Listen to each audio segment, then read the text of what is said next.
안녕하세요. 즐거운 순간의 박대선입니다. 오늘 리뷰할 책은 유명한 헬렌 켈러의 자서전이라고 해야 되나요? 수필입니다. 헬렌 켈러는 다 아시겠지만 삼중고를 겪고 있던 장애인이었죠. 그런 헬렌이 만약 사흘만 볼 수 있다면 무엇을 할 것인지를 쓴 책입니다. 이 책은 금세기 최고의 수필로 평가되기도 하고 있죠. 이 책의 내용은 1부와 2부로 나뉩니다. 1부는 그녀가 대학교, 하버드대죠, 지금의. 예전엔 레드폴리 여대였나요? 합병돼서 지금 하버드 대학이 되었습니다. 하버드대 2학년 재학 중일 때 교수의 권고로 그동안 살아온 이야기, 사실 입지전적이죠. 보지 못한 사람이 하버드에 입학을 해도 대단한 건데, 듣지도 못하고 말도 못하는 사람이 아주 좋은 아이비리그죠. 거기에 입학을 해서 뭐 1학년이 아니고 2학년이었으니까 어쨌든 제일 어려운 1년을 버텼다는 거 아닙니까? 그래서 썼던 게 1부였고, 그러니까 20세 여대생이 될 때까지의 어떻게 성장했는지, 그리고 50대가 돼서 다시 인생을 돌아보면서, 이건 본인이 직접 쓴 겁니다. 그러니까 첫 번째는 교수님이 권고를 따른 거고, 두 번째는 본인이 생각을 해서 한 거죠. 그래서 했던 거는 어, 간단하게 사람들, 자연, 도시 뭐 이런 거를 보겠다고 의견을 피력했습니다. 자, 헬렌 켈러에 대해서 뭐 잘 아시겠지만 모르시는 분도 있을 거고, 디테일하게는 또 모를 수도 있기 때문에 간단하게 말씀드리면, 뭐 생후 19개월 때까지는 정상적으로 살았어요. 그래서 말도 간단한 건 했겠죠. 2살, 우리나라식으로 하면 뭐 3살이 될 수도 있었습니다. 참고로 저는 4살 될 때까지 말을 못했대요. 그래서 어머니가 아들이라고 하나 낳았더니 이게 벙어리인가 이렇게 걱정을 했다고 그러네요. 근데 4살 때 처음 한 얘기가 금붕어였다고 그럽니다. 그다음부터는 말이 갑자기 잘잘잘잘 나오기 시작했다는데, 상대적이었겠죠. 지금도 말이 제가 많은 편은 아닙니다. 헬렌 켈러는 19개월 때까지는 정상적으로 살면서 아마 엄마 아빠 정도는 말을 했을 거예요. 그러다가 성홍열에 걸려서 시각과 청각을 상실합니다. 그래서 어찌 보면 가축처럼 생활하죠. 저는 헬렌 켈러의 생애를 영화한 미라클 워커라는 것도 봤는데, 거기 보면 얼마나 짐승 같은지 이런 게 나옵니다. 그게 그녀의 인생에 있어서 전환점이 돼줬던 거는 앤 설리반이죠. 그분도 시각 장애가 있었어요. 완전히 뭐 헬렌 켈러처럼 못 보는 맹인 상태는 아니지만 잘 안 보이는 거죠.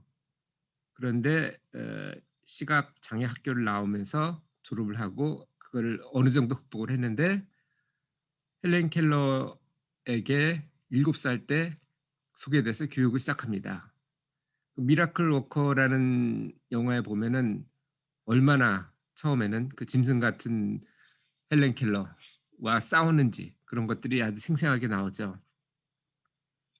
사람들이, 그러니까 가족들이, 얘는 보지도 못하고 듣지도 못하니까 봐주는 거죠. 근데 그게 사실 좋은 것만은 아니에요. 제가 최근에 리뷰했던 책 있죠. 장영희 교수의 책. 거기에도 보면은 어머니가 절대 눈물 안 흘렸습니다.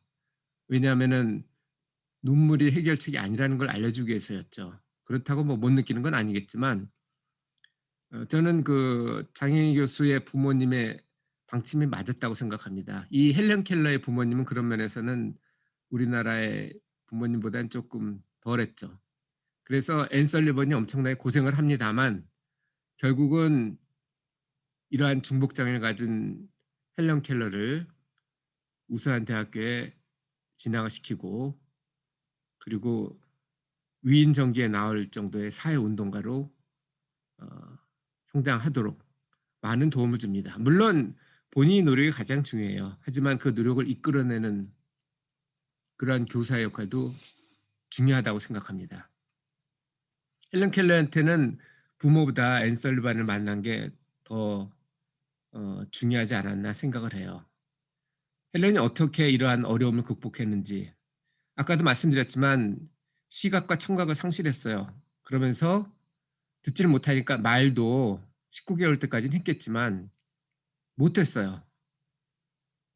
하지만 어 7살 때 만나서 10 살이 돼서부터는 말하는 걸 시작합니다. 근데 2살 때까지 말하다가 10살 때까지 8 년 동안을 얘기를 안 했기 때문에 발성기관이 다 퇴화했죠. 여러분이 만약 8년 동안 누워 있으면은 바로 일어날 수 있을 거라고 생각하십니까?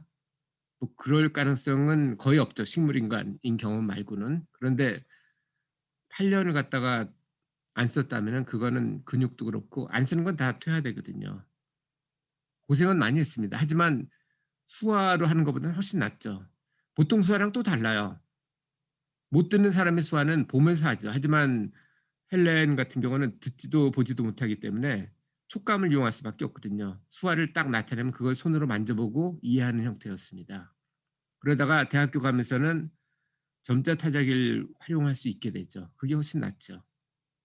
참고로 미국 같은 경우에는 점자 타자기가 무료입니다.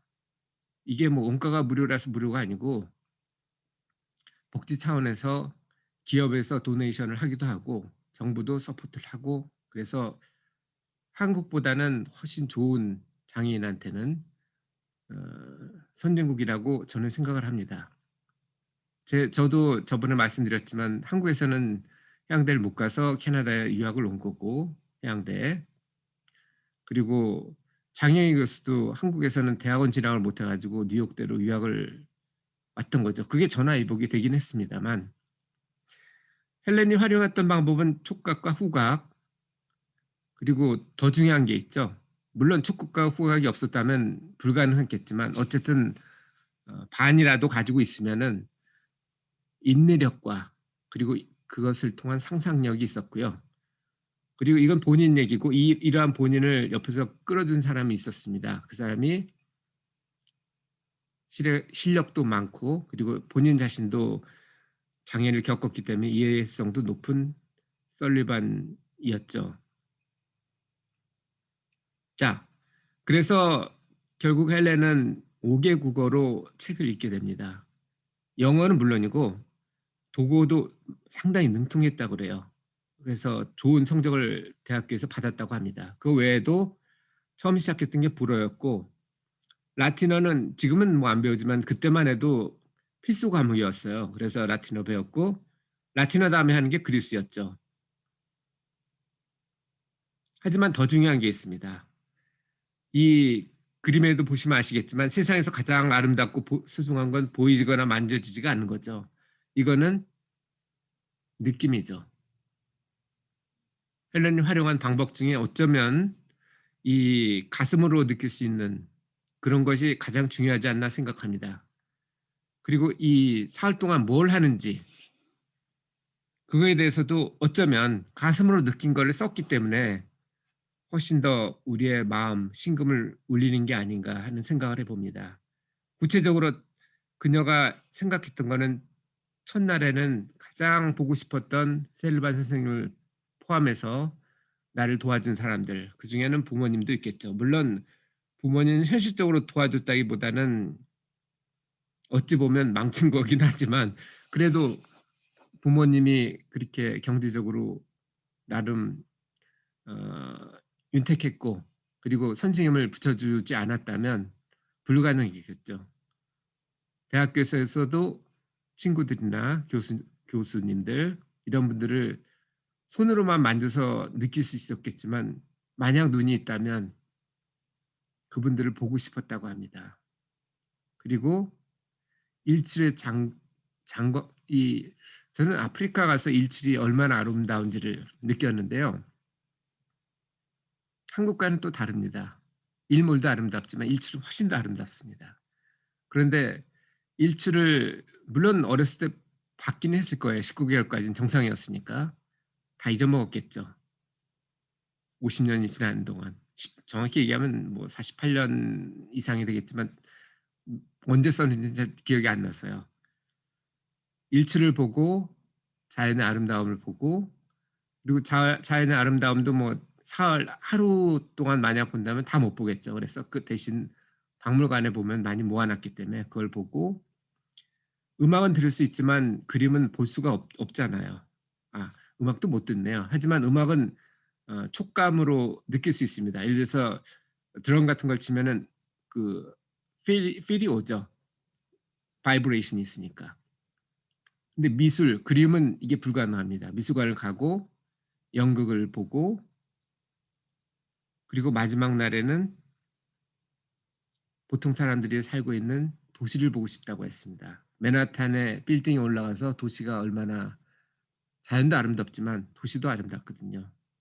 그리고 맨하탄에는 아베뉴하고 스트리트가 이렇게 동서남북으로 이렇게 나뉘죠. 5 번 가가 아주 사람들이 많이 다니는 대표적인 곳인데요. 그것을 보고 사람들이 어떻게 어 살아가는지 그리고 밤에는 희극을 보고 즐겁게 끝내겠다는 거죠. 이렇게 썼습니다. 여기 제가 그림으로 이 파일로 한 "If I had only 3 days to see" 이렇게 한 거는 정확히 얘기하면 모든 내용은 아니고요.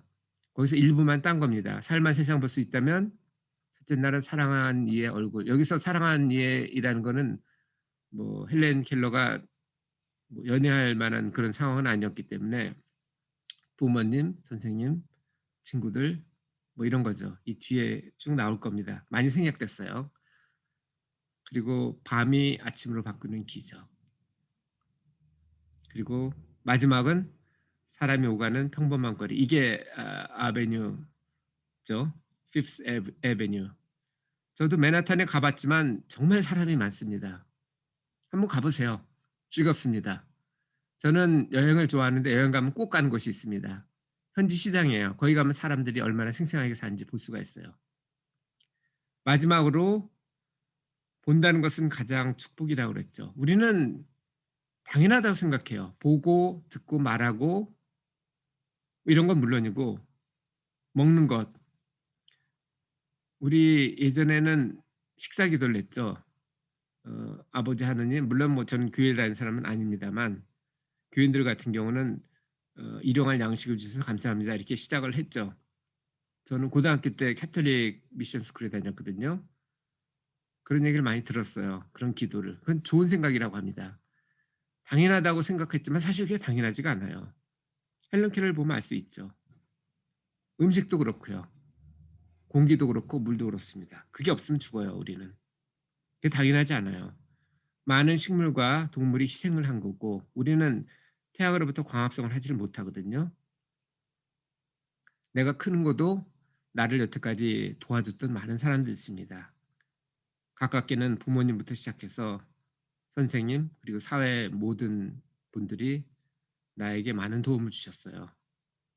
그래서 저는 그렇게 느꼈는데 여러분은 오늘 리뷰한 사흘만 볼 수 있다면 에서 느낀 게 무엇인가요? 저는 이 책을 한번 꼭 읽어 보시고 여러분도 삶에서 교훈을 얻고 지금 얼마가 남았는지 모르겠습니다만 남는 기간 내가 만약 살만 살 수 있다면 뭐 지금 이걸 듣는 건 대부분 뭐 한두 살은 아닐 거예요. 최소한 뭐 10 대라든지 뭐 많으신 분들은 뭐 50 대, 60 대도 있을 수 있겠지만 만약 내가 남은 날이 사흘이라면 무엇을 할 것인지 그걸 한번 생각을 해 보십시오. 생각해 보시고 인생을 훨씬 더 가치 있게 살았으면 어떤가 하는 게 오늘의 제 결론입니다. 자, 오늘도 그러면 즐거운 순간의 박대선이었고요. 다음에도 좋은 책을 가지고 다시 찾아뵙도록 하겠습니다. 감사합니다.